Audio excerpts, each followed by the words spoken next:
So ಅವರು ಯಾವುದೇ ವಾಡೆಗಳನ್ನು ಕಟ್ಟಲಿ ಆ ವಾಡೆಗಳಲ್ಲಿ ಅವರ ಕಾಡಸಿದ್ದೇಶ್ವರ ದೇವಸ್ಥಾನ ಇರೋದು ಒಂದು ಪ್ರತೀತಿ. ಜಮಖಂಡಿಲಿ ವಾಡೆಯಲ್ಲಿ ಕೂಡ ಇದೆ. ಸಾರ್ವಜನಿಕವಾಗಿ ಒಂದು ದೇವಸ್ಥಾನ ಬೇಕಂತ ಜಮಖಂಡಿಲಿ ಹೊರಗಡೆ ಒಂದು ಕಾಡಸಿದ್ದೇಶ್ವರ ದೇವಸ್ಥಾನವನ್ನು ಕಟ್ತಾ ಇದ್ರು. ಆ್ಯಕ್ಚುಲಿ ಜಮಖಂಡಿಯನ್ನ ಕಾಡಸಿದ್ದರ ಪಾಂಡ್ರಿ ಅಂತ ಕರೀತಾರೆ. ಸೊ ಇಲ್ಲಿ ಕಾಡಸಿದ್ದರ ಪಾಂಡ್ರಿ ಇದೆ. ಅಷ್ಟು ಸಿದ್ಧ ನೆಲೆಸಿದ್ರ ಕಾಡಸಿದ್ರು ಅಂದರೆ ಕಾಡಸಿದ್ದನ ಪ್ರಭಾವ ಅಷ್ಟಿತ್ತು ಅನ್ನೋ ಹಾಗೆ. ದೇಸಾಯಿಯವರ ಪ್ರಭಾವ, ಅವರ ಕುಲದೇವರ ಪ್ರಭಾವ ಅಷ್ಟೊಂದಿತ್ತು. ಆ್ಯಕ್ಚುಲಿ ಇಲ್ಲಿ ಕಾಡಸಿದ್ದರ ಪಾಂಡ್ರಿ ಇದೆ.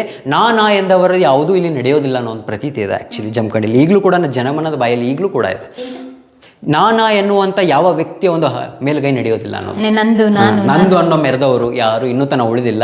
ಸೊ ಉದಾಹರಣೆಗಳನ್ನು ಕೂಡ ಕೊಡ್ತಾರೆ, ರಾಜರನ್ನ ಹಿಡಿದು ಉದಾಹರಣೆಯನ್ನು ಕೊಡ್ತಾರೆ. ಸೊ ಅಷ್ಟೊಂದು ಇದು ಅವರ ಖಾಸಗಿ ಕುಲದೇವರು. ಇಲ್ಲಿ ಖಾಸಗಿ ದೇವರ ಕೋಣೆ. ಇಲ್ಲಿ ಅವರ ಮನೆತನದವ್ರು ಮಾತ್ರ ಪೂಜೆನ ಮಾಡ್ತಾರೆ. ಈಗಲೂ ಕೂಡ ಅವರ ಮನೆತನದವರು ಇಲ್ಲಿ ಪೂಜೆನ ಮಾಡ್ತಾರೆ. ಇದು ಕಂಚಿನ ಮೂರ್ತಿಯಾಗಿದೆ. ಸೊ 200 ವರ್ಷಗಳಿಂದ ಇಲ್ಲಿ ಪೂಜೆನ ಮಾಡ್ತಾ ಇರೋದು. ಓಕೆ, ನೋಡಿ ಇಲ್ಲಿ ಇಷ್ಟು ಕ್ಲೋಸ್ ಆಗಿದ್ರು ಗಾಳಿ ಬೆಳಕು ಬರ್ಲಿಕ್ಕೆ ವ್ಯವಸ್ಥೆ ಹೇಗೆ ಮಾಡಿದ್ದಾರೆ ಅಂತ ಹೇಳಿ.